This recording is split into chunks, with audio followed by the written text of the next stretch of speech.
I get it, Isaiah. You talk about Bitcoin all the time. Well, as I go out and about, I continually hear the demand for, hey, I need more Bitcoin education, or I don't really understand. I hear you talking about it. I know you're passionate about it. I know you have a lot of conviction, but I need more info.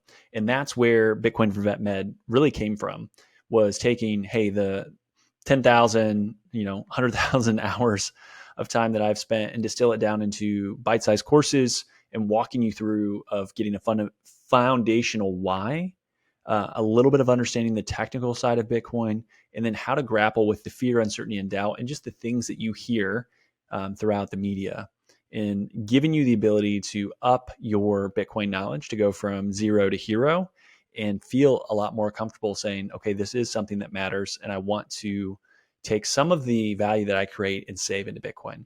So head over to bitcoinforvetmed.com or click the link in the show notes. We all know as a practice owner, one of the last things you want to think about is tax planning and strategizing for your practice. In addition, the long list of tasks on your radar, it's really hard to do everything. You have to find a trustworthy team of experts that understands the unique and specific needs within veterinary medicine. My suggestion would be my friends at Granite Peak Associates. Granite Peak is an advanced tax planning and veterinary practice advisory firm who has spent many years working within vet med. Their team works year-round to make sure you're able to maximize your profitability while also minimizing your liabilities. Whether you're in the process of purchasing a practice, looking to grow your practice, or transitioning towards the sale of your practice, they are the experts to help guide you through. What makes them different than other firms is their devotion to proactive tax planning. By thinking into the future and creating long-lasting relationships with their clients, Granite Peak can help minimize the amount of taxes paid over the course of many years to come. Head over to their website, granitepeakcpa.com, to receive a personalized comparison of your practice financials against over 140 other hospitals that they've worked with. You'll be able to see how your practice ranks, where you stack up, and where the opportunities are to get better. From there, you can schedule a one-on-one call with one of the members of their team to review and analyze your results. The opportunity speaks for itself. You need someone on your side. Granite Peak Associates is that team. Take advantage of their innovative expertise within the veterinary industry. Have you ever walked into a space and thought, wow, this place is beautiful? There's a reason for that. Architecture has this innate ability to impact emotions and perceptions. My friends at Apex Design Build bring beautiful and functional spaces for veterinarians nationwide. Apex is a fourth-generation family-run company that is fully integrated from the design, architecture, and construction process. They help you mitigate risk, eliminate surprises, save time, save money, and reduce your efforts. Sounds great. Check out their amazing work and have access to their square footage calculator to help you plan out your expansion or new build.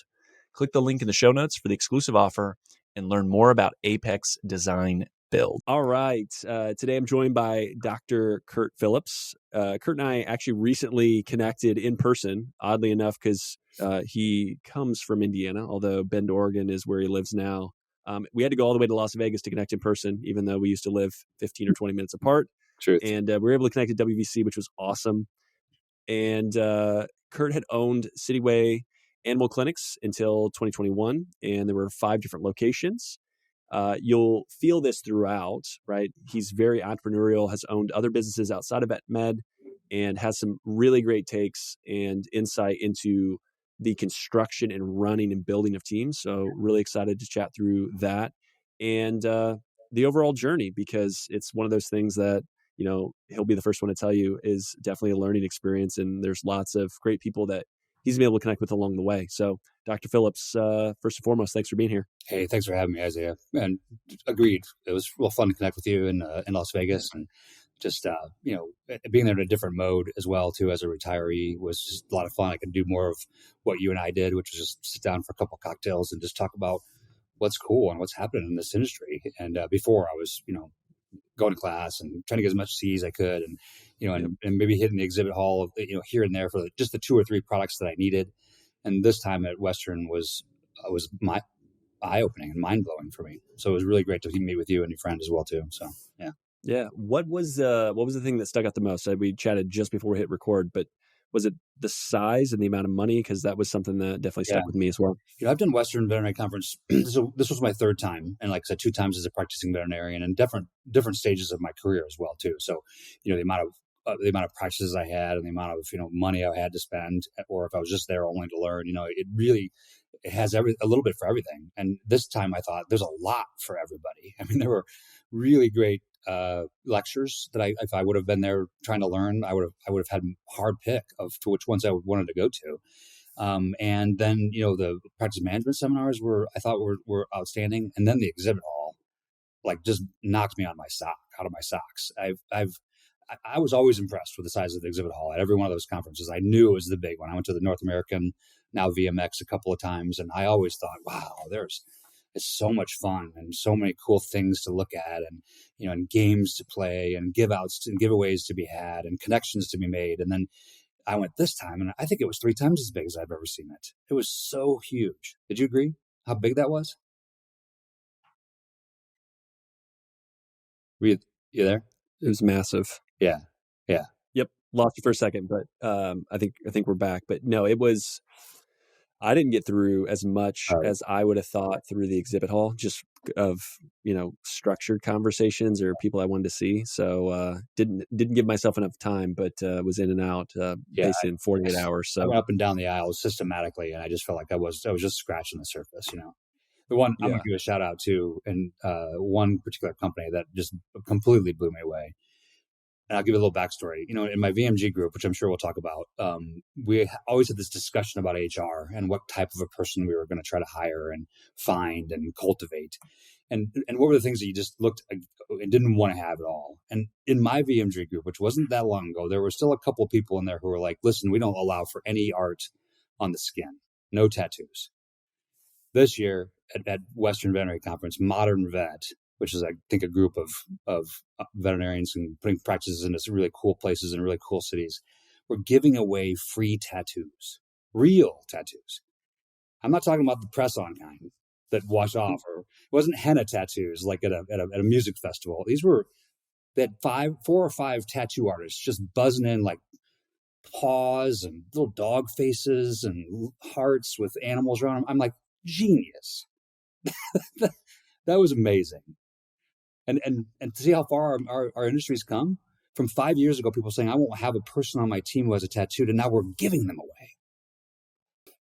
Your background and story is incredible. And I like the fact that I have a long format podcast, but from that standpoint, you can go as much depth or kind of keep it high level, because I do want to spend time on some of the big changes. And you hinted on VMG, which I know was instrumental in kind of the switch changing for what you'd done. Mm-hmm. But can you talk about, you were young when you became a practice owner. Yeah. And I think practice ownership is going to kind of be woven into this conversation throughout. Yeah.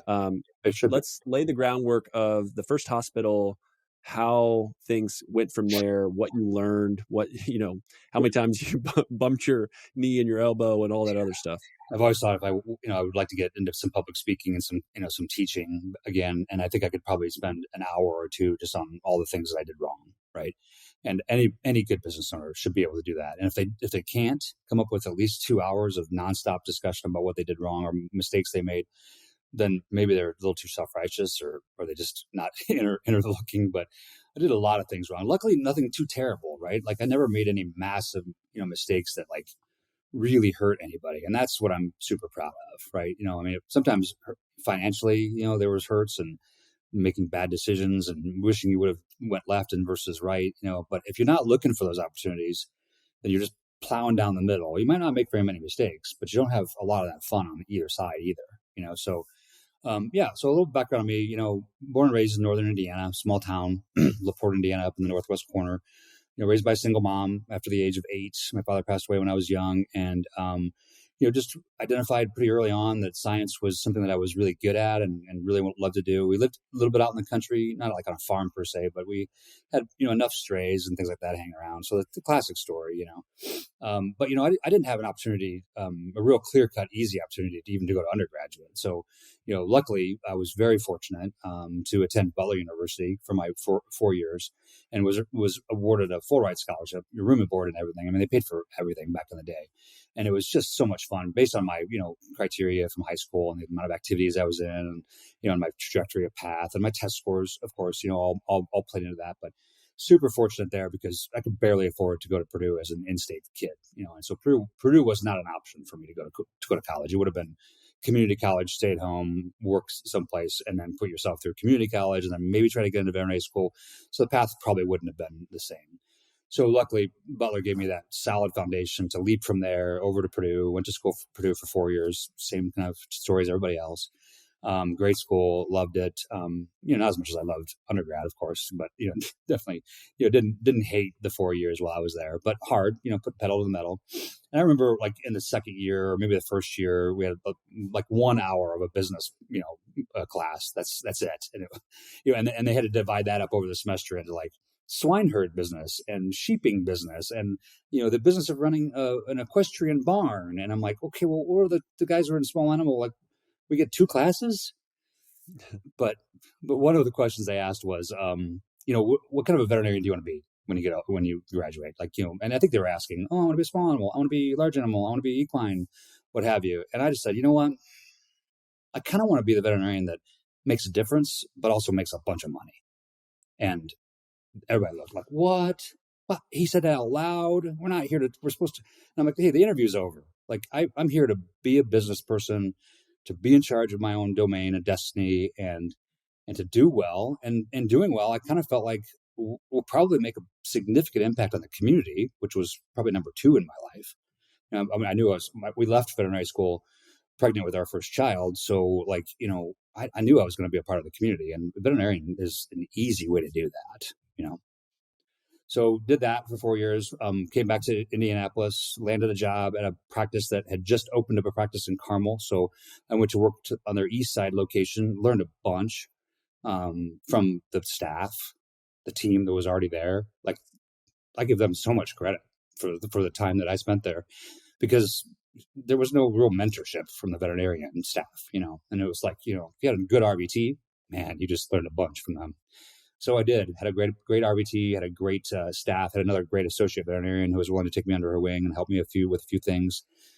Became proficient in surgery and clinical like that, because it was like, there was no more, it was just like hit the ground running. So did that for a couple of years. The owner of the 2 practices asked me to come up to the Carmel location and run it by myself in my third year, something like that. And so I did, and that was because we were living up there on the north side anyway. So that was great, really nice, promotion for me, essentially, to go up there and try to be a leader, like right off the bat. Like, he's like, I'm not going to be here, but for maybe like once a week. So like, it's yours. Take care of the staff, take care of the pets, take care of the clients. Just do it. And I'm like, okay, I can do this. So I did that for about a year and a half or so, and I was enjoying it. Definitely building a new community, now a suburban community versus an east side community, but that was closer to where I was living. So totally understood why that's important, is like, to talk to your neighbors about what you do, and that you're a trusted veterinarian down the street, and tell everybody else. And so we grew pretty quickly. And then the owner of the practices decided to open up a 3rd practice in the Geist area, which for him was ideal because it was like real close to his home. He had built a beautiful home out there on the northeast side of town. And so he built a practice out there, ground up, beautiful building. I mean, like, it was like everything he wanted. And the other 2 were, we made them work. Like, the practice I was working at was in a, old 3-bedroom ranch house with a basement, and the basement was like where we put dogs, in the kennel. And I'm like, oh, I would never do that again. But it was what it was, it was a piece of real estate. It was a great location right on 116th and Rangeline Road. So back in that day, that was like kind of like almost like the epicenter of Carmel. It's now shifted way high, and there's another huge area of Carmel that's more exciting. But at that time, that was like where everybody was driving, So we had a nice little practice. And so he came to me and he said, hey, I think I'm kind of spread a little too thin, with all 3 of these practices. What do you think? Should we partner up? Should we, whatever? And I just honestly just didn't feel like the connection that he and I had was one that could be a partnership for life, And I know the only thing I did know about veterinary, about medicine in general, someone wise had said, listen, before you become a partner with someone, make sure you like them, and that you can, like, it's almost like a marriage. Make sure you're like, that you're really, really close, and that you're really, really entwined on everything and how to do business and such. And just, and I didn't really feel that with this owner. So I said, well, that's not really an option for me. And then, luckily he was kind enough to say, well, you could just, I'll parcel off this part of it, and you can have just the one clinic. You've been here for a year and a half, 2 years. You're pretty much running the place, just here's what I'd want from it, and let's just do that. And I mean, we didn't even evaluate the thing. We didn't run it through by any CPA. We didn't do anything. He wanted me to use his CPA at the time. And I know the guys at Cat Sepper and Miller. He was there. My owner had used the guys at Cat Sepper and Miller. And then, I said, I don't think that's a wise choice. I think I'll get my own CPA, my own lawyer. Let's not like meld too much this together. So I was wise in that regard. So the transaction was fine and easy. And I felt, there was a good price. And I knew that the price didn't matter because the potential for this practice, under my care, under my leadership style, I knew that I could make some changes and make it go be way even more successful than it was. And that proved to be true, which was nice. It was definitely made me feel good. But at the beginning, I just said, like, let's just get this taken care of and get this sold. And so I think I was 30 years old in 2 months when I bought my first practice, and just rolled with it. I spent the next 14 years up there in Carmel, just building that practice. We built it in its current existing location. And at the end of my 5-year lease, I saw the writing on the wall that there was no way I was going to be able to expand.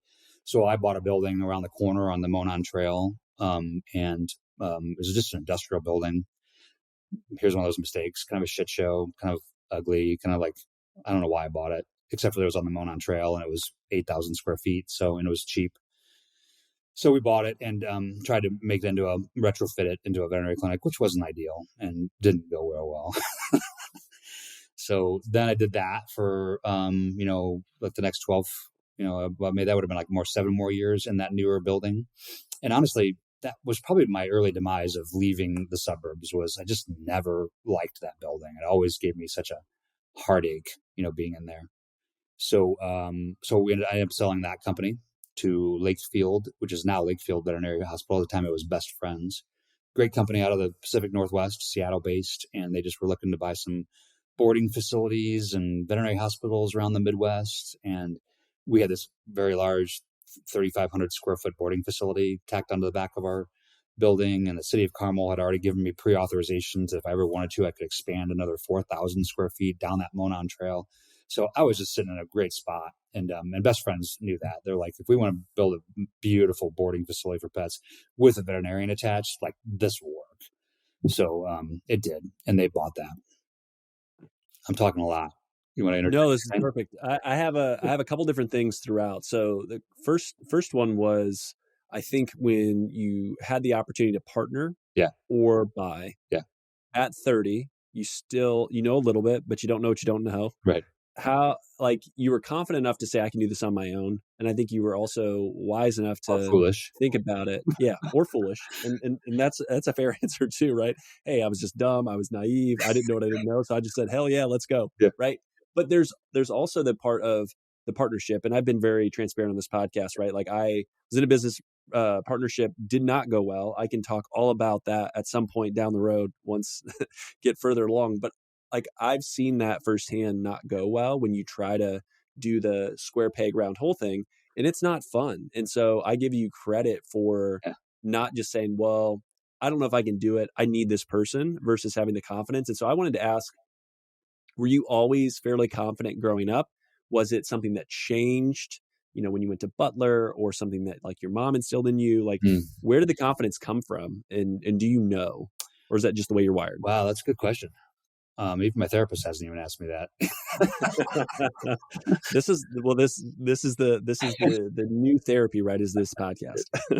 Yeah, I think confidence has probably really shaped itself during undergraduate. I mean, I again, going shout out to Butler, go Dogs. I mean, that whole university just gave me all the skills and the tools that I needed, from social to academic to public speaking to being able to frame a thought around a concept, and write as well. I mean, at liberal arts school, it really makes you just like, really well-rounded in that regard. Growing up with a single mom who wasn't really super available, couldn't be, because work and school and things like that, also couldn't be emotionally because she lost her husband at a young age. It was, I don't think I got much confidence there for sure, but I think I was building the blocks of like trying to figure out, okay, I need to launch out of this scenario. Not that it was like terrible, but it was, definitely everybody wants to launch up when you're on your own. And I definitely knew I wanted to do that. So I did that, 4 years in undergrad. By the time I got to Purdue, I just kind of felt like, honestly, no offense to that whole scenario, but I just needed to get through 4 years. I mean, that was my sole intent. I had no desire to be on top. I had no desire to be on the dean's list. It just didn't matter to me because I'm like, I know what this means to me. It gives me a license, which is a doctor of veterinary medicine. And then the sky's the limit at that point. And then it still is for veterinarians, get out and do whatever. Go work for the government, go work in a laboratory, go big pharma, go, private practice. And then how many thousands of different types of private practice can we, well, not thousands, but tens, of different types of medicine that you can do. So yeah, confidence in undergrad, cultivated, that then really, really shaped when I became a CEO of my own companies. And that's, what I'm out there to try to to sell to people is that we need to tell more veterinary owners, entrepreneurs that you are truly an entrepreneur, just not a clinic owner. That's not all that you are. You are so much more than that. And I think you should just start calling yourself the CEO of your company. I don't care if it's called Phillips Pet Hospital, Kurt Phillips, comma CEO. Because are you not acting like a CEO? I mean, don't you do all of the responsibilities of a CEO? And maybe you're not. Maybe you're doing all the responsibilities of upper level management instead of acting like a CEO. Because a CEO should be talking about visioning and goal setting and procurement of funds to do the things we want to do, which can either come from increasing your revenue or increasing your prices or decreasing your costs. But if you want a better ultrasound machine, we'll figure out how to do it. Set your sights and go for it. And if you're not doing that, and no one in your practice is, you're never getting that ultrasound machine. Yeah. I want to talk about then the move. So you sold we'll call it the ugly building, right, in Carmel, the one that you just didn't feel you just were like, hey, unfortunately. And there is something to it, right? I've talked to Marie from Planimal, and there's data and there's research, and they do like architectural work within veterinary medicine. There's absolutely research about when you're in a space, you can feel what the space is. You'll be more creative. You're happier to be there. Totally understand that. So when you said that, that made me think of that interview. I was like, oh yeah, that's well. And I spot experienced a little bit of some mental health problems during that time. Totally. Because, as soon as I moved in there, this was probably my first failure in my entire life, to be clear. And that my therapist has talked to me about. Like, when did your first fail, right? And when it happens to you at the age of 34, it's a little harder to deal with, I worry about the next generation. We're not letting these kids fail much. These 12-year-olds, these 10-year-olds, these 18-year-olds, 30-year-olds. They didn't fail much. So when they do, I'm here to tell you, it kind of sucks. and you think you got everything under control and you're managing all your plates that are spinning and you got everything good and you've been managing for the past 30 freaking years of your life. And then something like this happens where you build a building that is crap.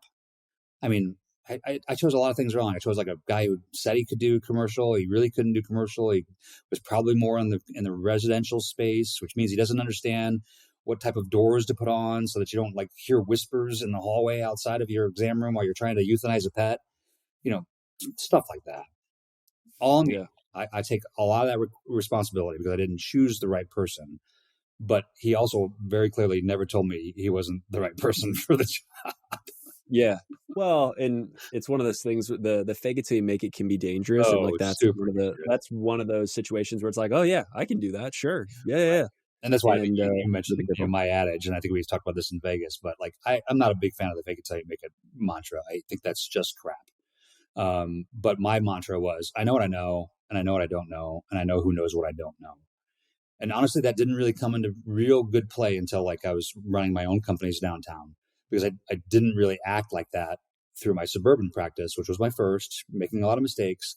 But, I very clearly went to the downtown market of Indianapolis with the adage that like, I'm not going to lie about anything I don't know. If I'm going to do a new building or a new business, I'm going to ask a bunch of people for some help, lawyers, accountants, marketing people, whatever. And clinically too, like I'm not going to blow smoke up any client's butt about like, I know darn well that this dog has type 2 amyloidosis and, whatever, because you didn't run any tests. Like you don't get to make that stuff up until you ask the questions. And as soon as it got to something that I wasn't comfortable with, I'm like, nah, no, I can't do that. Like, you've got to go to the internist or the ophthalmologist or to one of my other associates who's way better at this than I am. And I know we've got this relationship of like 4 or 5 years, and I put 2 of your dogs to sleep, over those 5 years, and that you love coming to see me, but like, whoa, I don't know what I'm doing here. And I'm like a 45-year-old guy saying this stuff regularly, like daily. And they're like, what's wrong with you? Why don't you know that? I'm like, no veterinarian knows everything. And if they say they do, they're just lying to you. Well, and it goes with, you had confidence to acquire the first practice, but then there's also the part of ego of saying, I know, again, that I can't know everything, and I'm okay with that. Yeah. And I'm confident in the other things I bring to the table, right? Mm-hmm. Because there's lots of things that you do really well, and you're like, I'm going to focus on doing that stuff. Yeah. And let's get into why downtown. Yeah. Why did you pick the location? What did it look like? So you sell, you go downtown. How long was it like? As soon as you were selling, you knew that's where you wanted to go, or was there some other master plan that changed? I started my first downtown practice 2 years before I sold. So that was okay. Nice. There was some writing on the wall that my associate veterinarian at the time was entrepreneurial, and she wanted to do some things in her own entrepreneurial space. And so this is kind of a ongoing problem with the veterinary industry at the time. Like, I mean, she was a phenomenal veterinarian and really a great associate. And I'm like, I cannot lose this person.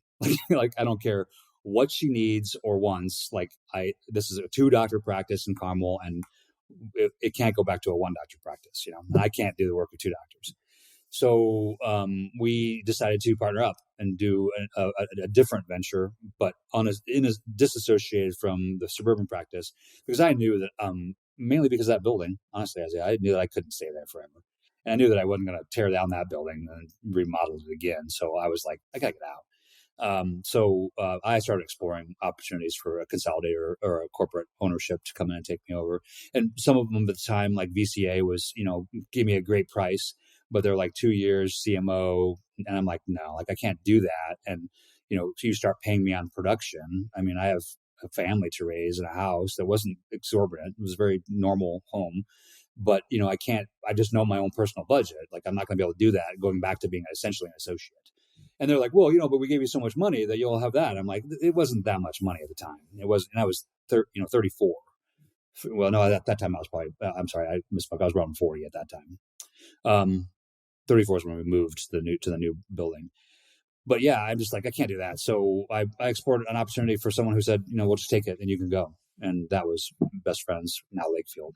And I stuck around for like 6 months, definitely opened up the books and, helped them, with any kind of transition they needed. I ran into a guy at Western Veterinary Conference who was literally part of the transaction deal. He's now doing some brokerage consulting, great guy. And he's just like, yeah, that was a fun transaction with you. And we had a great time making that happen. And it was the first time we'd ever considered it, like, buying a practice and not buying the owner doctor, one of 2. I mean, that's risky, Yeah. For sure. But I had, I had recently hired a couple of new associates in our plan to grow. And so I think they were happy to let me just skate off. And I worked it into the arrangements. Like, it was no funny business. It was like, you already know I already have this practice downtown, and I'm working there seeing patients, 2 days out of the week. So I'm not going to stop that because it's growing and it needs me down there. And so they're like, that's fine. Work 2 days a week here like you have been for 2 more months, and then out you go. So that was amazing. So my partner and I went down there. We would split time back and forth between the Carmel practice and the downtown practice. And then right when I sold the Carmel practice, then we had another practice that was launching. So then it was just perfect timing. Like, we literally sold out, and then I was no longer required, and she was no longer required to be there. Now that I think about it, Lakefield bought that, and both associate veterinarians left the practice, and they still bought the practice. That's unheard of today. There's no way they would never do that. No, but that's what happened. I mean, it was she and I working the practice, and we did have one other associate who was our third and relatively new, and was amazing. Great producer. She was so good. And she stayed as the medical director. And then my partner and I got to skate off 6 months after the sale.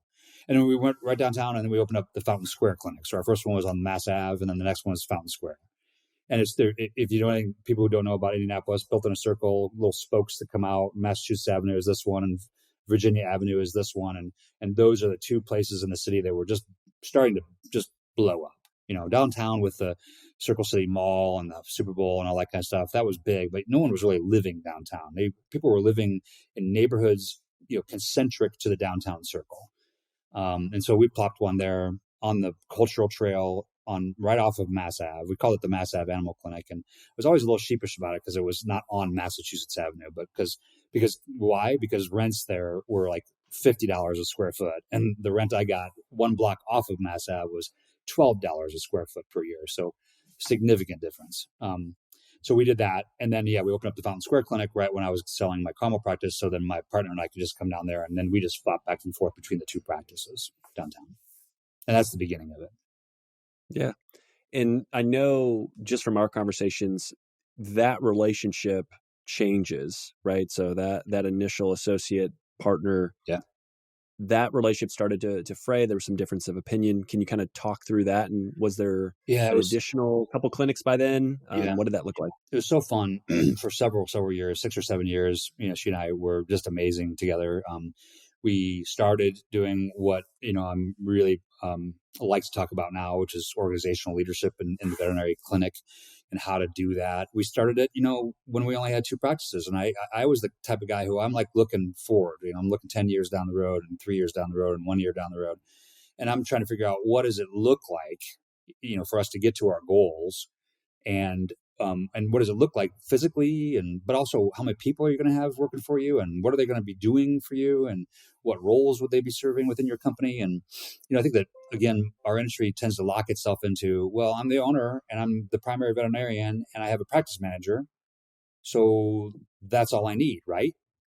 And I'm like, nah, there's like so many more layers that you need. So my partner and I were doing a nice job of early designating what it was going to look like for us to grow into this conglomerate of 15 practices is what our goal was within 10 years.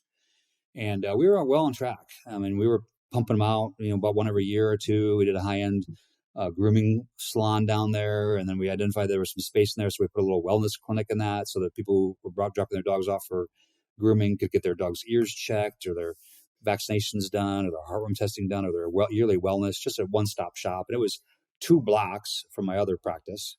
So you can maybe, at the time, I was getting all these people calling me and saying, what are you doing? Like, you're putting a practice 2 blocks from your other one? Why would you do that? And I'm like, well, because the real estate was there. It was in a beautiful, cute little neighborhood where people walked around with their dogs all the time, and they were proud of living there, and they loved the city of Indianapolis, and it was ripe for the taking. And to stay out of my business, like, I'll figure this out. But then I listened to that. I'm like, maybe I'm cannibalizing or whatever, but it never came to fruition. We would just put clinics in neighborhoods where people were living and congregating and building their own communities. Because once you get into one community, whether it's a school community or a church community or just a neighborhood association, like wildfire, like everybody's bringing their pets to you. And then we got to the point where each of our clinics, we were renting these little 1,800, 2,200, 2,400 square foot facilities, and we made them work. But you get to be two full-time equivalent doctor. One's in the back running surgery, one's seeing all the patients in 3 or 4 exam rooms, and the staff that comes along with that, the quantity of staff that you have to do it well. Our ratio is like, I think at the end when I sold, it was 6.5, full-time team members per every doctor. And that included my leadership team, which we can talk about later as well, which weren't clinical, at the time. But, we definitely had, 2 or 3 people working with every veterinarian who was either seeing patients or running surgery. So, and then you just divvy up from there. You'd have to have like 12, 13 people in the 1,800 square foot facility to try to, we were trying to get $12,000, $15,000 revenue out of those days. That's tough. So we couldn't expand because I would find these really cool spots that, probably a bar or a coffee shop could have gone into, and it would have been really cool. But instead, a boring veterinarian comes along and plunks his place down. And then it just got so fun, and I see so many people in our industry doing the same kind of work, Dylan Fredrickson up in Chicago, and, and people like Cody Creelman, who's doing like really modern stuff. And that's what we were doing. We were just trying to, build these veterinary clinics that looked 1,000% different than everybody else's. And when you say looked different, and well, actually, I'm going to pause. I'll come back to that. So we'll come back to look different. The organizational leadership, there was a big change of something you wanted to implement, and you felt like this made sense as we grew. Yeah. And your kind of partner said, nah, I don't think that's the right move. Right. Kind of walk us through that as much or as little as you want. And then what was the turning point then from there? Yeah. So what I'd been investigating at the time was the simple process called EOS, the Entrepreneurial Operating System. A lot of people call it Traction because there's a book with that name called Traction, which talks about the entrepreneurial operating system. And Gino Wickman is the author of that book. And I think it's in the first chapter or two, he very clearly comes out and says, listen, people, like I didn't come up with any of this stuff on my own. Like these are concepts and ideas that have been floating around the business world for, at least a decade or so. And he said, what my intention is, and my team of writers and staff is to create a process, a system that you can place into any small business from, the sweet spots around 20 to 350, or no, it's like they like to be around 70 to 350, but we did it earlier. We were like around 20 people at the time. But EOS would like it to be around 70 employees to about 350 employees, I think are the numbers. Don't quote me on that. But and that's where it just really tends to work. It just tends to get the company just grooving and constantly working on the right thing and knowing what your goals are and trying to reach them and breaking those goals up and from 10 to 3 to 1, then into quarters, sizable chunks that you can actually manage. You can hold your entire team accountable after you tell them what they're accountable for, because that's number one in the veterinary industry. Is it okay? Back to my example, we got a guy or a girl who has a practice and they hire a practice manager. Bob's going to do everything for me. Okay, Bob doesn't know shit about anything.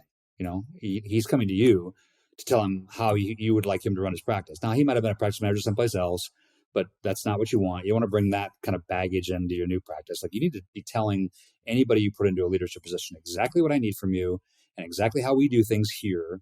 And we're not saying that this is dictated for the life of forever.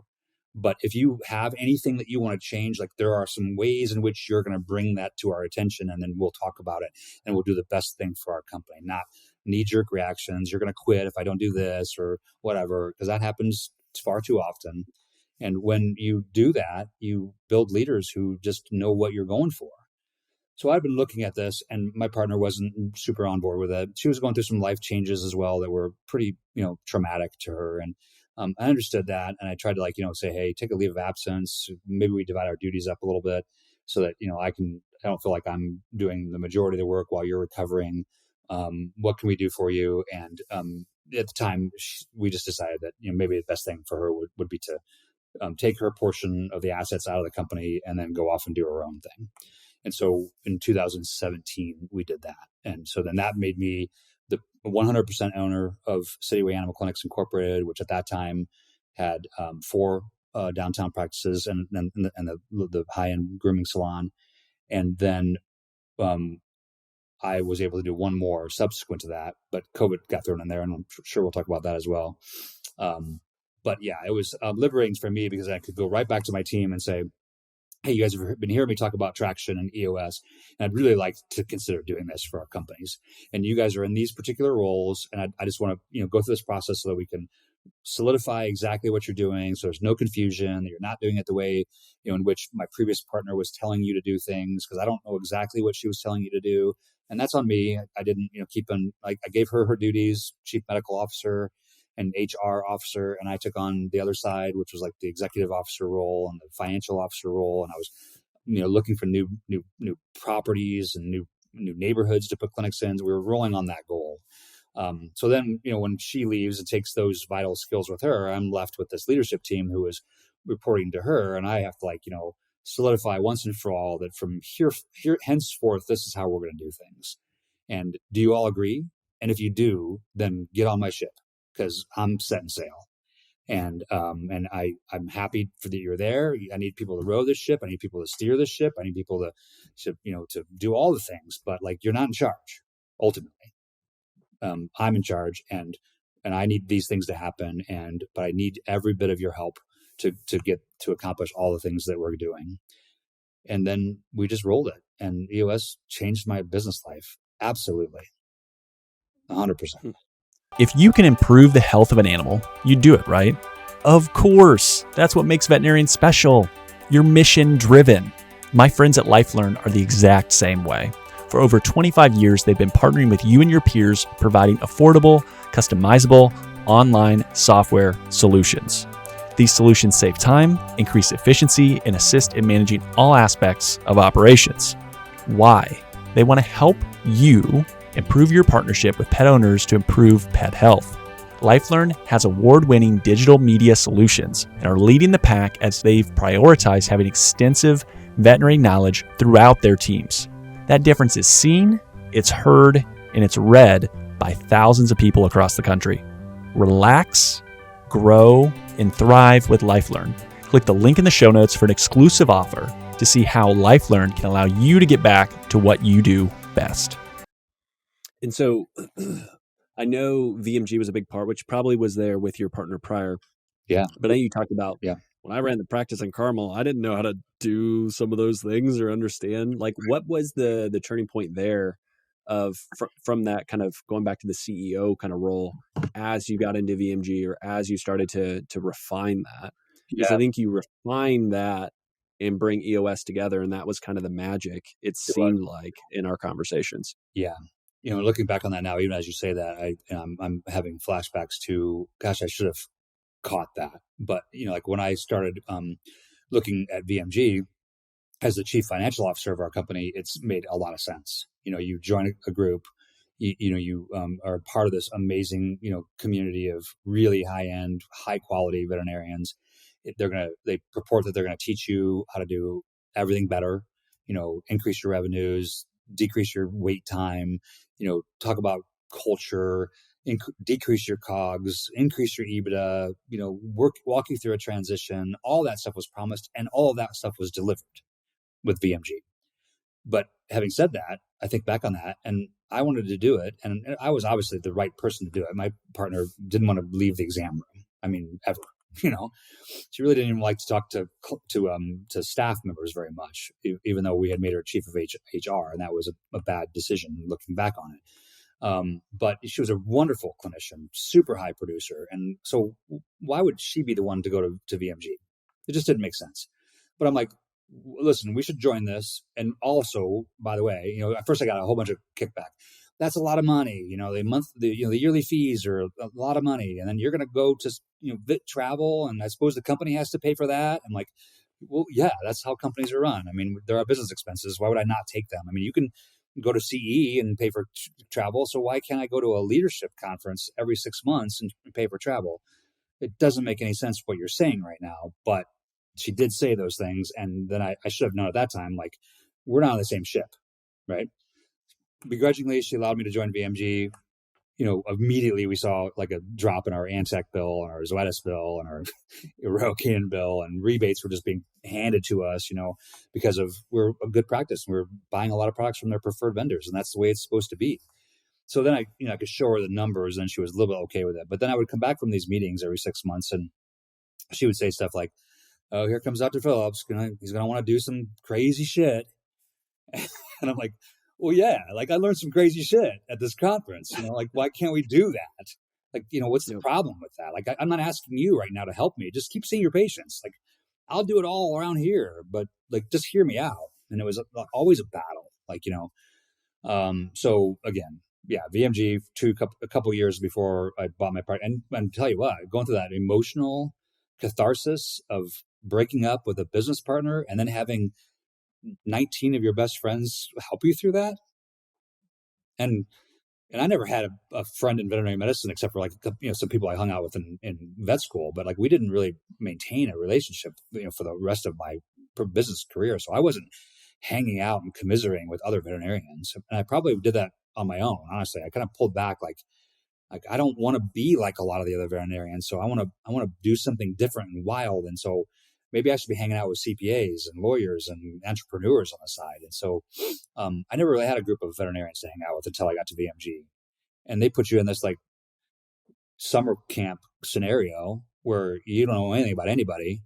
And you learn everything about everybody, like down to their nitty gritty, and then you're going out in the evenings and you're socializing and you're really getting to know these people. And then I go through this thing with my partner, and it kind of got a little, it wasn't like the easiest, like my purchase when I first bought my first practice, that was so easy. But my sale from of my assets out of my partner so that she could leave the company was not easy. Yeah. But luckily I had 19 shoulders to cry on when it happened. Totally. Yeah. And so I want to go back, and I'm bouncing a little bit, but that's, again, the way this typically works. You made a great comment. I don't want to ignore it because I do jot things down as we go through. But the look in the process. So you went and looked at neighborhoods. You said, we want to integrate. We want it to look different. We want it to feel different. Maybe it would have been a coffee shop or a bar. Mm-hmm. We're going in and being different by design. Explain that a little bit. Yeah. When you say it. I have a lot of memories of the first practice I worked at in high school, that had like, wood paneling up to like, 2 feet. And now looking back on it, at least you could clean wood paneling way better than you can clean like drywall or wallpaper. That's even worse. But porous things in a veterinary hospital, you shouldn't have anything porous in your hospital. But because what happens, it starts to smell, right? Like every veterinary clinic I went to when I was, a teenager and, learning, oh, this is what I want to be. I thought to myself, I want to be all of this, but I don't want it to stink like dogs at all times, And I also didn't want to see like, and I hope I'm not offending, I probably am, but posters of like heartworm disease, like as the largest piece of art in the building, like the life cycle of the heartworm disease. What client gives a shit about that, And when do you ever go over and be like a teacher and be like, well, it starts right here at the dirophilaria and it works around, and come on, that's not happening. So get rid of the stupid posters of drugs and, things like that. It just becomes gimmicky and salesy. So that was number one. Like I wanted it to not smell.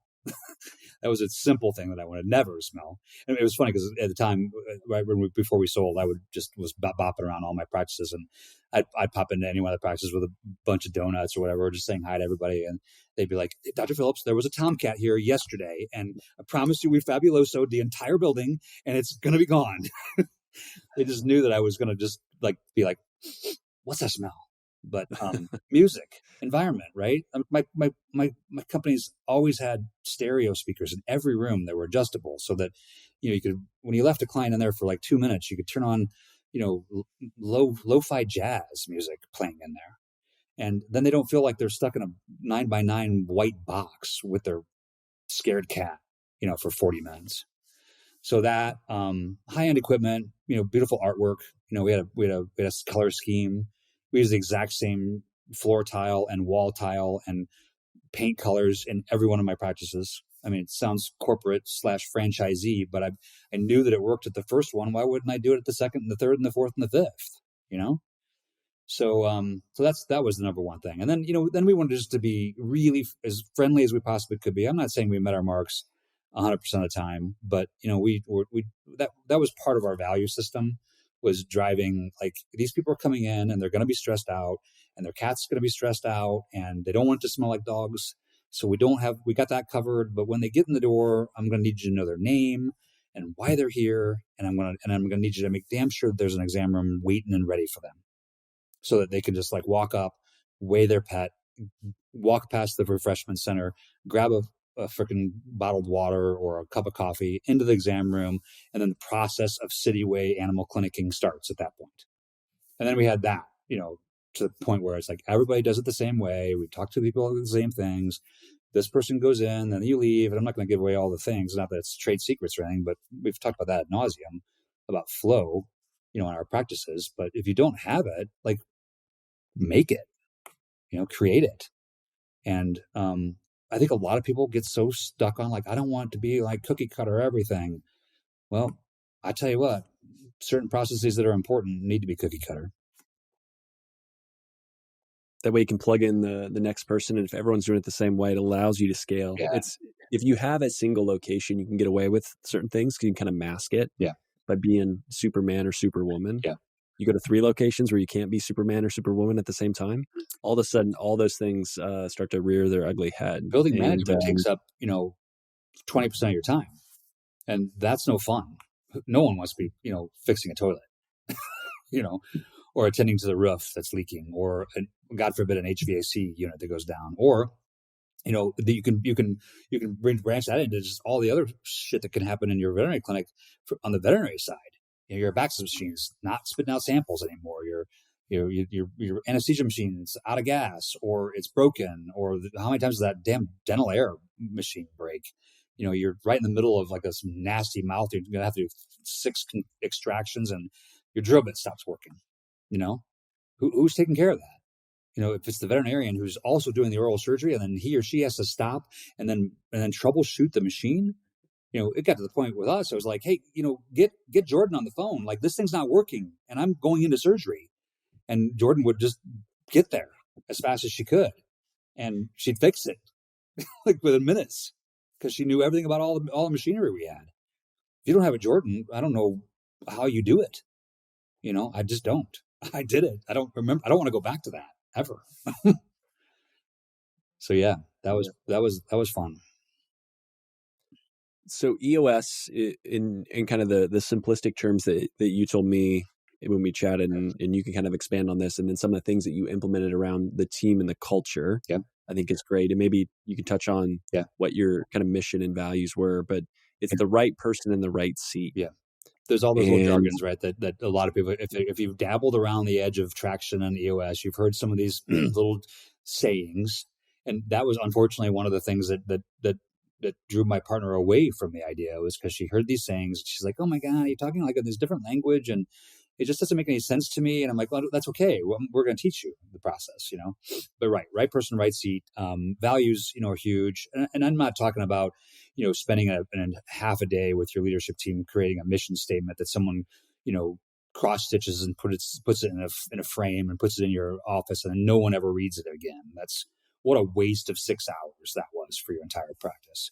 But to put down your values is different, right? Like, what are the things that we want to abide by and adhere to? And that has to come top down, because like, it was my practice. Like, I had to set the values to some extent. Now, they were expounded upon by my leadership team as we were going through the brainstorming sessions to come up with exactly what they would be, something that we could publish, something that we could live by every day. But primarily, like, I'm like, no, let's take care of our community and our people. And I mean, obviously we're veterinarians, so let's put that somewhere in that mix. And what we ended up with at Cityway was that, patients were number one, no matter what. If the client's complaining, bitching, complaining, whatever about something, as long as you took care of that patient up here, you were golden with in Cityway. No one was ever going to scold you, write you up, tell you shouldn't have talked to that person that way. It was like, if you could say at the end of the day, "Ma'am, I'm sorry that you're upset about whatever, but I was here for Fido." And usually that just shuts everybody down. Well, of course, that's what I need. I'm paying you to take care of my pet, so do that first. Second one, right below it, was clients, right? We had to make sure that they were educated, that they were cared for, that they didn't leave, feeling like that they weren't heard or understood. And how do you do that? Through client education, through contact points with them, recalls, follow-up calls, and lots of them. At the end of Cityway, before I sold to Consolidators, we had a call center that was manned by 5 people who just took those calls or made outgoing calls. Hey, 3 weeks ago, we diagnosed your dog with grade 4 periodontal disease, and you did schedule an appointment, but then you canceled it. I'm giving you a couple of weeks, but I think I need to get you back on the book because we're here for Fido, right? And Fido is more important than everything else. Now, I get it. If you can't do it, we'll talk about that. But I'm here for this. So you have to have a team to do that. And if you don't, then that stuff gets lost. And then people start thinking that you're not caring for their pets as well as you are. Can you talk about what was the total number of the team when you sold? Because pretty shocking, like the size. They had like 76 people. I don't know exactly the number, but it was fluctuating. It was the end of COVID. It was fluctuating less at the end of 2021 than it was fluctuating in mid 2020. I mean, we went from 35 team members, I know this number for a fact, in January 1 of 2020 to 70 something team members in December of 2021. And both those years were, primarily, a lot of COVID, right? Sure. And I would love to tell you that I hired 35 amazing people and they stayed. Shit. During COVID, we must have hired 50, 60 people. And, to no fault of our own, and sometimes to some fault of our own, they didn't stick around longer than like a week. But everybody in this business, I think, can commiserate with me, where it's like you would hire someone who you thought was amazing, and then they would go home, and after a couple of stressful days at a very busy practice that churns out really high quality medicine, it's not easy. Like, we're not asking them to sit around and read a couple fecals during the day. We're like, after a 4-week training program that we put them through, like you're going to hit it, and we need you to hit it. Like, you need to be in charge of some stuff. And they'd go home and they'd be like, this is stressful, and you're my roommate, and you're doing what? Nothing. And the government's giving you how much per week? I quit. People quit all the time. And it was tough, because you invest any time in them and it's just wasted money, So that was tough. So 35 to 76, a lot of growth during COVID. And I think most people experience that,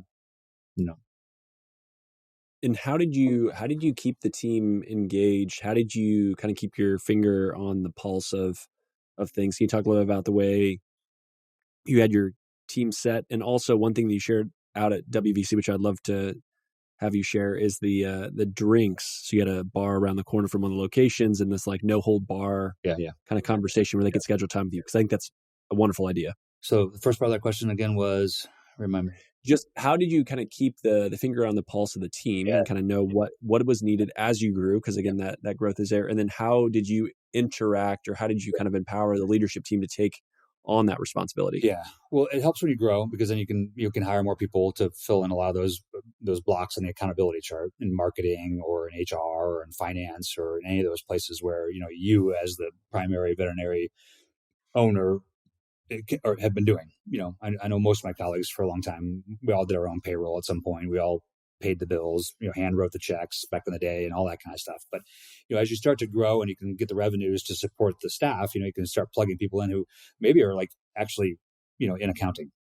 That'd be cool.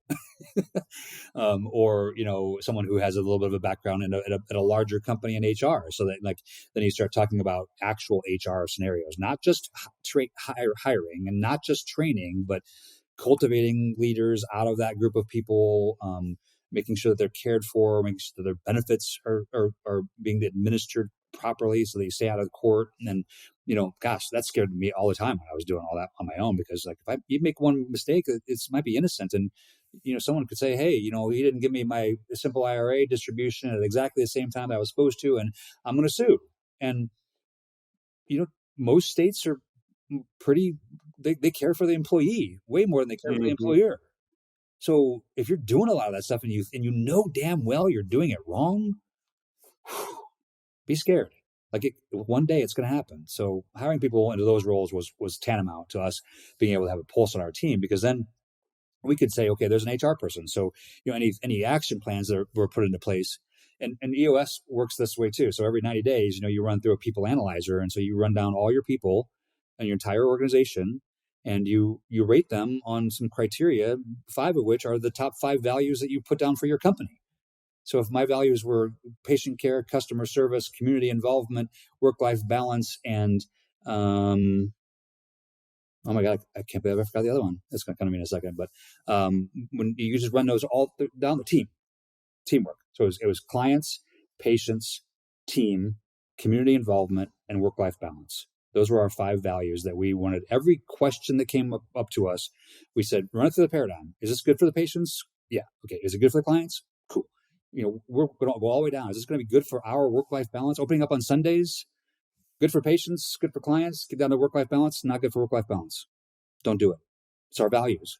And until those values change, which I don't think they really ever were going to, this is how we're going to run our company. And then the questions that are asked are just easy to answer, because you're just like, I don't even need to ask Dr. Phillips about that, because I know what he's going to say. He's going to say it's good for the clients, it's good for the patients, it's good for the team, it's good for the community, and it's good for work-life balance. So let's do it.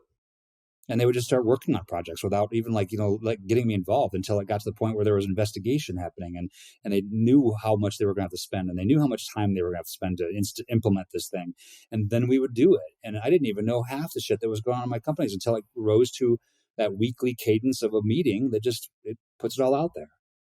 I got off track though. We were talking about.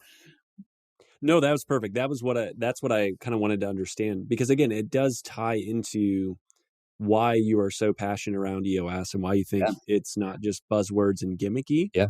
Where some people will hear it and be like, I don't know if that really works. It's a big book. I started reading it once on the plane back from Western states because I got jazzed about it. And then I hit the ground and I worked 60 hours the next week, and 2 of my team quit while I was at the conference, and the washing and dryer is broken, and the freaking Abaxis machine's always giving me troubles and still doing it today. How do you do anything proactive in your company if that's what happens to you? The other question, and this is a bad thing to do as someone that interviews someone else, is to ask multiple questions, and especially long ones. But I really loved when you shared the stories around the ability for anyone on the team to schedule time with you, grab a drink. You had a spot saved for like at a bar around the corner from one of the spots. Just kind of explain why, and then some examples of what came from those discussions, I think would be fantastic, because I think it's really smart. Very cool. Yeah, I love talking this story because it's just something I'm very proud of. Because as we started to grow and this accountability chart gets a little bit more linear upwards, I mean, eventually you're going to get the CEO at the top, and you're going to get hopefully someone below them that's the integrator. The CEO is like the visionary, one who's like thinking all these wild and crazy thoughts. And then the integrator does a lot of that work, and then is in charge of like the next level, which would be like mid management level. All your directors of HR, financing, quality control, marketing. We had an equipment and inventory director, so she bought and everything and maintained it. That was the Jordan I was telling you about. I mean, she knew how to fix the Abaxis machine. She knew how to fix the dental air machine. She knew exactly how much heartworm prevention we needed on every shelf of all 5 practices. Mind blowing, Thank God I didn't have anything to do with any of that, because I would have been terrible at it. So once you get all those levels in there, it does get a little bit dicey, so that the people at the bottom, who are your worker bees, your technicians, your veterinary assistants, even your associates. To be clear, associates were right there on that same level in our org chart as every other worker. They're there to do a job, which is to see as many patients as they possibly can, the best way they possibly can, with the best equipment that we've provided for them, and to make sure those customers and clients are satisfied and happy and educated when they left. And so they weren't involved in like HR. If they had a complaint about the training, or somebody that, didn't know how to do X, Y, or Z, well, there was 2 levels of people to go through, until we would find a way to then send the training back to the person who needed it. And I'm not talking like months. It didn't take months of emails for this to happen. I mean, it was within hours, if not a day, And if worst case scenario, it got addressed every Wednesday when we had our weekly level 10 cadence meeting, which was 90 minutes every single Wednesday at 2:00 in the exact same room every single time. And that's what we did. And we run through all those things. And so if someone said, hey, someone needs more training, okay, you do it. Yeah, it's my job. Okay, great. Get it done. And that's how it all worked out. But I understood, and I felt that I could see where some of these people would be like, there's like 6 levels before I can talk to Dr. Kurt Phillips. And he seems pretty cool, and it'd be fun to hang out with him. And he always comes in here and brings donuts and just checks on things, and and was working my magic with my leaders and my managers, but was always caring about what was happening on. I could still jump back into the exam room whenever I wanted, and I did on occasion. So I wanted to make sure that when I got there, that things were running smoothly, right? So I knew there was a lot of levels of separation, so I felt a little sheepish about that. So we started this thing called Drinks with Dr. P. And right across the street from one of our facilities, our first one downtown, was this amazing gastropub with this beautiful long bar and the most comfortable bar seats in town. And they had this big thing called a grand board. And you just say, I want the grand board. And it's just a whole bunch of charcuterie meats and cheeses. And they got a great mixologist, behind the bar. And the staff thought it would be is a treat for them to go there. So I would go there first Tuesdays of every month. And then we had an online sign up kind of a thing. And they would just sign up for an hour and a half long blocks. And there's only 2 at night because I didn't want to be there for like 6 hours. And they were always full, like months in advance. Like they'd be like, all right, in February, I get to go have drinks with Dr. P because I want to talk about, something that I want to do. I want to do more cold laser in our practices. And we've got this machine and it's not being utilized, but I think I'm the person for that. And so she put her name on the list and then talked to me for an hour and a half about that. And they would just show up and have charcuterie and as many cocktails as they wanted. And most of my team members walked to work, so I didn't have to worry about them driving intoxicated. But if they did get a little intoxicated, Ubers were called, they were sent home, and I think they just went home thinking, he listened to me. Yeah, that makes me emotional, because that's huge. Well, and I was just having a conversation today with a veterinarian that is an owner, and he had done a ton of relief work through COVID. And one of the things that he continued to see is as clinics were getting bought and changed, is like at the end of the day, there was never the person to go ask. There was never the person that was accountable. It was always kicked to someone else. And it felt like there was this faceless, nameless thing at the end that would make the decisions. And what's really times, and it's cool, again, in this situation that you just shared, it's like you can feel like I can go to Dr. P, we can have this conversation. Whether I get told, hey, that's a great idea, we're going to do it, but maybe I'm going to get some context as to why it doesn't work, but I just don't understand why that is. Now that helps me understand it. And I think that's most of what happens from your support team. And if there's a disconnect between them and management, it is almost always that they don't understand why something's not happening in the way that they want it to happen. And it got 300 times worse during COVID, right? Because now we're like, oh no, I have a cousin who is a veterinarian in Seattle, and they're doing it this way, and I'm like, no, we're doing it Cityways way, and we call it that all the time, the Cityway way. Is that the Cityway way? No, it's not the Cityway way. Why is it not the Cityway way? Because it doesn't match our 5 values. So let's not even talk about it. Why are we wasting any time talking about this? And sometimes during those meetings, they'd come in, they'd say, this is my idea, and nobody seems to be listening to me. And I'd say, well, who have you talked to? Well, my colleagues, my other groomers. Okay, well, you think that's the right way to make change happen, is just to complain to your other groomers about an idea that you have that you don't seem to think is actually being implemented? Well, first off, I've never heard about this idea before. No one on my leadership team has. You swirling it around in the cesspool of gossip is not going to work. You had every opportunity to make an appointment with anybody you wanted to on the leadership team, and you didn't. So have another drink, but I'm here to tell you, go back and do what you're supposed to do, which is take it up the channel to the right person. And if in any way that you feel like you're being blocked, or the person is not responding to you, or is in Ohio someplace, then I can understand that. I can empathize with you. But these people work here, and they're available, and we're here to help because you're amazing. And I don't want to lose you, but I'm going to, because you're doing things the wrong way. You see what I'm saying? Mm-hmm. And that's the hardest part of turnover, is when you're like, it was the right person in the right seat, and we still lost them. And why? Who takes the onus for that? Is it our poor communication stylings? Is it the fact that I'm an ogre to work for? That I walk in and I kick the wall every time, I can't get a vein, that I say inappropriate things, or that I don't listen to anybody on my team. I just do it my way or the highway. If that's the case, you don't deserve to have qualified team members. But we did everything for our team that we possibly could. And if they didn't think that we were doing it, it was probably what you just said, Isaiah, is they just didn't understand. Yep. It seems like most things, whether it's in a relationship with your spouse, whether it's at work, communication, if you get that right with clients, right, making them be able to say yes to treatment. If communication is clear, it's amazing what happens, right? It's amazing. So we should have way more whole exhibit hall rooms, and at major conferences, just on communication alone. I don't see it as much. I see creating culture and and hiring and firing and how to train and all that kind of stuff. But yeah, that would be pretty good, just to talk about communication. And I'm talking about communication within my own team. Correct. If there's one thing about client communication, we did get taught that in vet school. There was a significant amount of time talking about what you ask when you walk into the room, leading questions, get the information you need so that you can make the diagnoses you need, go through your didactic learning process, all that. So we got pretty good at communicating with clients. But what we didn't get is how to deal with every other person that's in this building with me at this time. And I need every single one of those people to do their job so that we can do the best thing for Fido. And Fido's up here, right?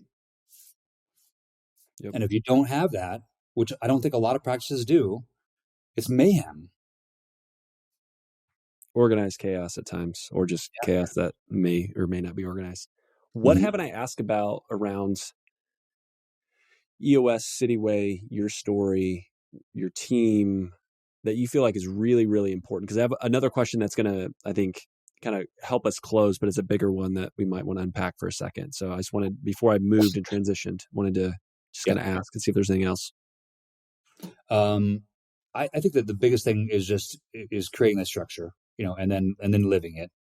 I'm an implementer, so if I hear a good idea, I'm going to go home and I'm going to put it into play, and I'm not going to just give it like a 2-day trial and then have one person say, there's something wrong with that particular idea, and then just throw the baby out with the bathwater. That's not the kind of guy I ever was. So EOS helps with that, because it was like, there were timelines where you'd say, okay, we're gonna address this, but like we're gonna address this. I can tell you exactly what date it is. It's going to be on March 31st, which is the end of the first quarter, and that's when we're having our quarterly meeting, and we'll definitely address it. And it's only like March 10th, so like, can we put this on the back burner for 21 more days?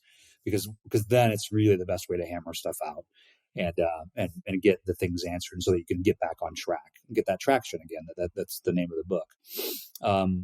So that is just huge. And I think that even if you don't do the traction EOS system, just literally, another great book, kind of like a primer to it, is the E-Myth book. And the E-Myth's subtitle is Why Most Small Businesses Fail.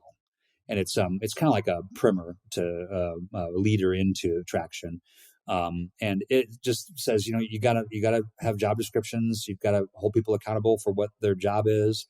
If your job description is not the same as what you're actually asking them to do, well, then reevaluate your job description, for crying out loud. Because then you're right. You're not handcuffed by any one particular person on your team who says, if I quit, you're effed. And you could say, nah, I got a job description. I'll hire tomorrow for that. I don't want this relationship to end, but the way you're acting right now, you got to go.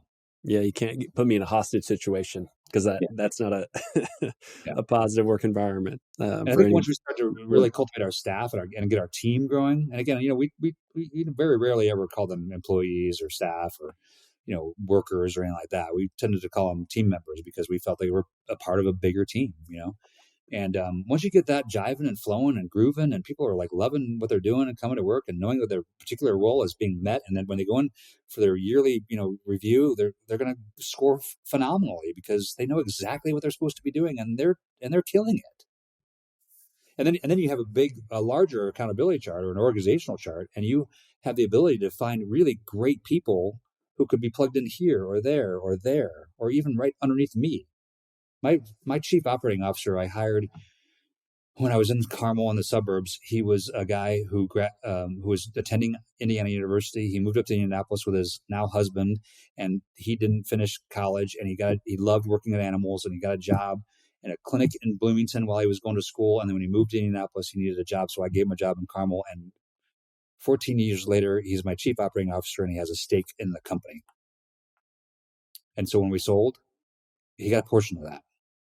And we're constantly talking about raising associate veterinarians up to leaders or whatever.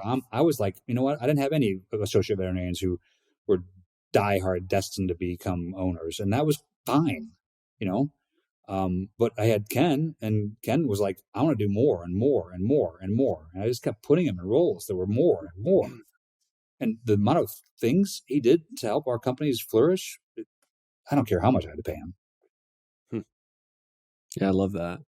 Because I think there is so much focus on the associates, and for rightfully so, right? When you think about like where revenue comes from, but when you start to grow and as you build the team, like to put them in a position of success, like having Ken or someone like that, creates the opportunities then for the associates to go do their best work. Exactly. On that note, I had a post recently on LinkedIn that I put out there, and it got a little bit of traction. I just did a podcast about like just some of the reaction. I wanted to ask you as kind of the question to round things out today. And it was just basically me saying, I want to see more private practice ownership And I'm extremely excited on folks building this future, because I think there's a lot of cool things. You know, you and I chatted on some stuff. There's plenty of other people at WVC doing some awesome stuff that I think it will help support this.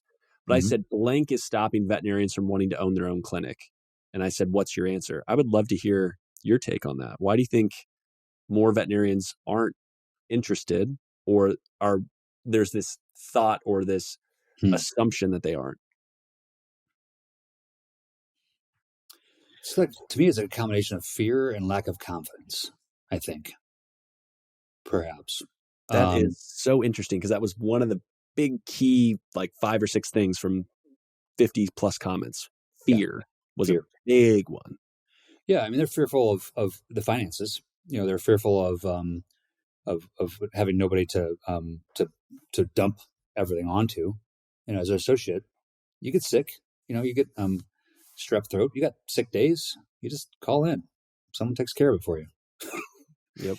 You know, if you're an owner, single practice owner who doesn't have the structure that I had at the end of my career, and I was that person, so I know exactly what that feels like. And I'm not saying that anybody who's experiencing those things is an idiot, because I was the same idiot, right? Felt the exact same way all of those people are right now. And I've sat in your shoes and I understand it, and it was scary. But our systems are set up to, like, you know, if you feel the stress and the cortisol release and everything, it's a fuel to help us roll out of that stressful scenario, learn, open the brain, open the pocketbook sometimes, you know, realize that, you know, gosh, if I gave away $60,000 next year of my overall profit, my life would be 1,000% better. And how much is that worth to you? And then when your life is better, the whole company gets better. You know, spend some money to make some money. That's another thing that I'd say. But yeah, fear of all that, and the fear of the unknown. You know, I don't know how to do an operating agreement. I don't know how to do a business, you know, plan. I don't know how to do a buy-sell agreement if I'm going into a partnership. I don't know how to negotiate the cost of this, you know, practice that's not a de novo. If I wanted to do a de novo, I don't know how to find the location, to negotiate with a landlord. What is a good price per square foot per year in this community? Is there enough clients? What equipment am I going to have to buy? Holy shit. I think maybe like an otoscope, probably a stethoscope. Yeah. And a lot of other stuff, you know? And then you're going to open and you're going to be like, you know, like, you're not ready. So like, we just need to help these younger potential veterinary entrepreneur owners who truly want to become a CEO of their own practice that they own and are in charge of. We need to help reduce their fear and give them some help. Amen. I love that. I always let guests ask me a question before we close. I know you've tuned in the podcast a couple of times. I didn't necessarily prep you to ask me a question, but I know you probably have some good things. Any question you want to ask back my way? Yeah, I mean, I potentiated it, you know, before, but I just I'm enamored with someone like you who is so eloquent and well spoken and organized and creates this amazing content that I've listened to so many of your podcasts, you know, over the past 6 months that I wasn't into the podcast mode for a while. After I retired, I spent more time on a river and, you know, on a mountain than listening to technology.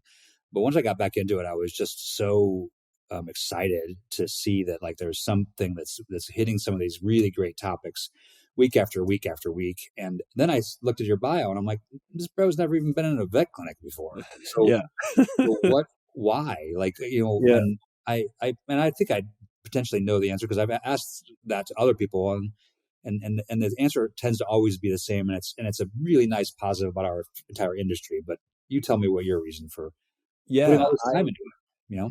Well, it is interesting. And I've talked to a number of different veterinarians, and I've had some really nice compliments around stuff. And I'm like, but I've never done it. Right. So like, that's still tricky, but ultimately the podcast was started to learn. I wanted to learn. I wanted to talk to people. I knew I had to learn to get better. And so I could then turn it around and use that as, you know, this kind of microphone to say at the time, hey, I'm a financial planner. I want to work with veterinarians. I'm going to put out this content. If you're interested, I'm going to understand your industry better than anyone else. That was the goal. That was why the podcast started. It's morphed and changed, right? As my career has changed, but it's been one of those things where when that partnership failed, when I had to move on, when I we'll say failed right in that endeavor, I had people say like, so is the podcast done now too? I was like, no, like I really enjoy it. I'm going to do something in vet med. I'm still figuring it out, Yeah. but the people are great. I've built awesome relationships and friendships in this space. I can't just pack it up and leave. And oh, by the way, yes, I'm going to go work in Bitcoin, but we joked about this, right? These two passions that seem like they're so polar opposites. I think there's something there. And so I'm going to continue. I'm going to continue to talk and do it. But yeah, it's the people, and that, and so many people in vet med know that, which is interesting because you hear this. I didn't come to this. I hear it at times. Well, I'm not here for people. I'm here for the pets, right? I'm here for the animals. I'm not here for the people. It's like, well, the people are attached to it. Yeah. And there is a subset of people I think are ideally suited for vet med. And for some reason, to me, they're some of the best people around. And it's like, why wouldn't I want to, have some sort of small role or way to stay connected and be a resource? So that's it. I appreciate the compliments. It's just been a ton of fun. Seek first to understand, and that's what you did, to learn about as much as we can about our industry that we're so 1,000% proud of, right? And then the people, and you're right. I mean, the people. I chose veterinary medicine over dentistry. I was probably equal about which one I would go into, and I thought I will never get to talk to someone. My hands will be in their mouth the entire time, and how will we have a conversation? Or I can become a veterinarian, and the entire time I'm petting and doing an exam that they're not even knowing that I'm doing, fully examining their pet. We're talking about their kid's soccer tournament that they went to last week, or a new business that they're going to open, or what restaurant in town is amazing. Like that just gave me all the pride in the world. And I was happy that other veterinarians are going to doing it for the same way. So veterinarians in general are just kind people. They just like other human beings. And anybody who says that they did it because of the animals first, that's fine. But close second is learning how to be a decent human being. So absolutely. So I know you talked about you're retired. There's probably some stuff that will be on the horizon for you. I think this is a really interesting podcast. I don't know how much stuff you want to share versus keep, but I think there are people that should be interested in your story and want to connect and chat more about some of the things that you're working on or things that you've done. Where would you send them? How do they best connect with you? How can they get in touch? I've spent more time, since I've been trying to kind of maybe consider sparking out of retirement and more of my time is spent on LinkedIn. I mean, I know it's Facebook for business owners, but it's probably the best way to connect to me, because I consider anything that I'm looking on there to be like a real request from a reputable and someone who I would care to talk to. And like I said, I've been listening to so many of your podcasts, and I think, I don't know, probably 7 or 8. I wrote them all down, how many different people I've reached out to on LinkedIn and said, hey, I heard you on Isaiah Douglas's podcast, and I think that what you said about this is outstanding. Can we just jump on a phone call and have an hour-long discussion about that? And I'm not saying we're going to trade secrets or anything. I don't know. You can share with me much or as little as you want to, but I don't think there's anything wrong with making another connection in this industry. 100%.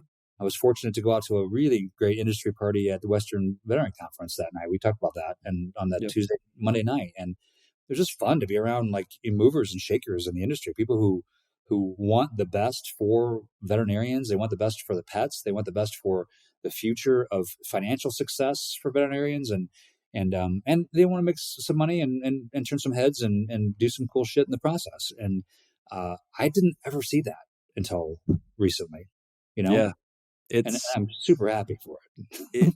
And that's part of why I'm like, I am so extremely optimistic, just knowing a handful of folks that are doing some really cool stuff. It makes me so incredibly, bullish on just this pendulum swing back. And I keep talking about that, back to this private practice. I think private practice medicine is going to kind of go back through this golden era. And I think there's a super good opportunity. And so, if you're listening to this and you're still here and you're a younger veterinarian, it's like, there are going to be so many cool, creative ways to be an owner, to do some really unique things.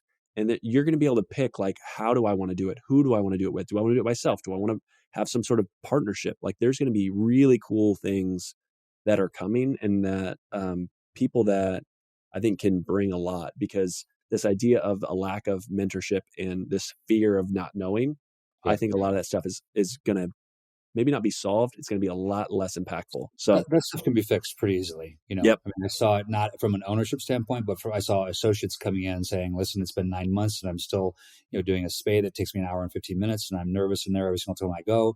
And, when you have a true mentor, and as a CEO of my company, I had some margin in my life. So I just thought, I'm going to take on this mentorship stuff. So I just met with my associates regularly and I'm like, listen, I get it. Like I've been there.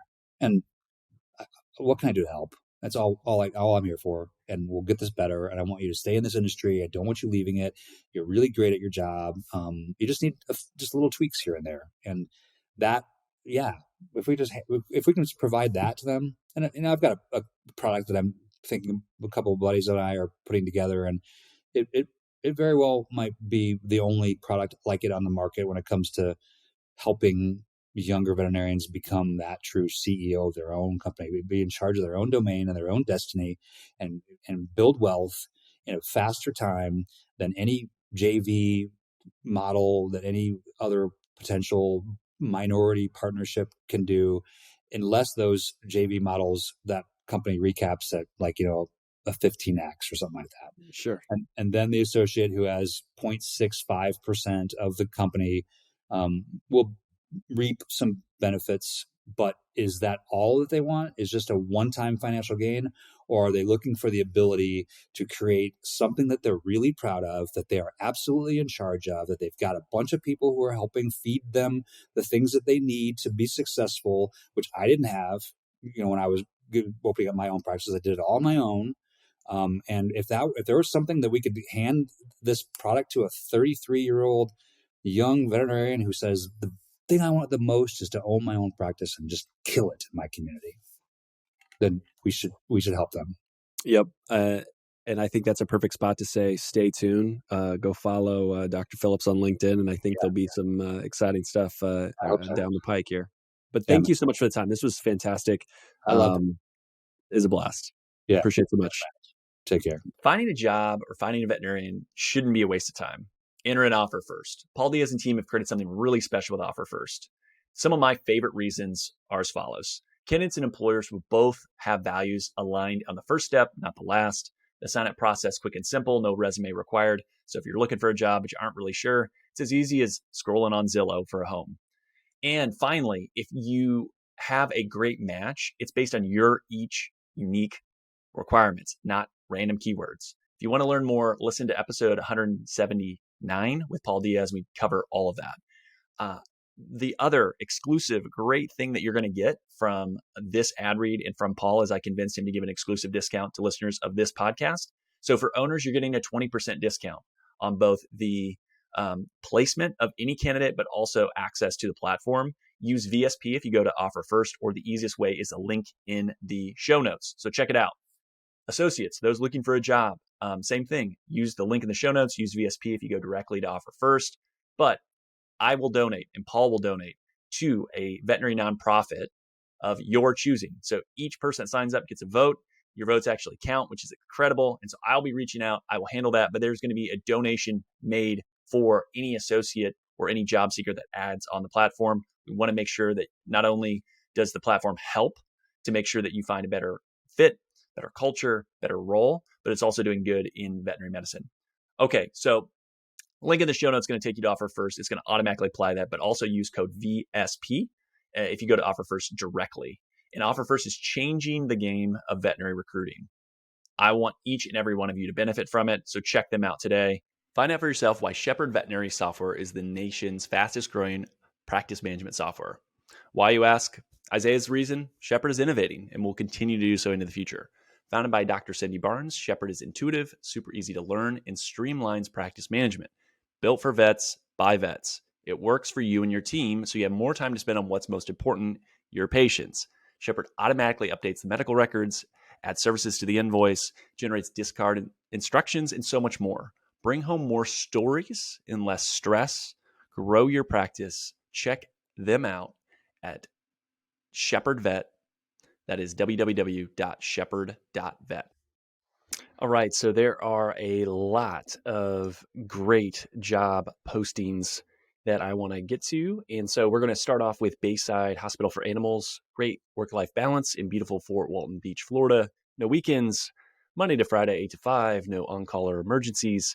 It's appointment only here. Currently a 2.5 doctor practice, new owner in 2021, bringing some fresh life into the hospital.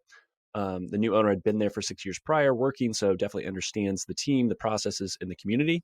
Lots of investment in people and new equipment. ProSal is the pay structure.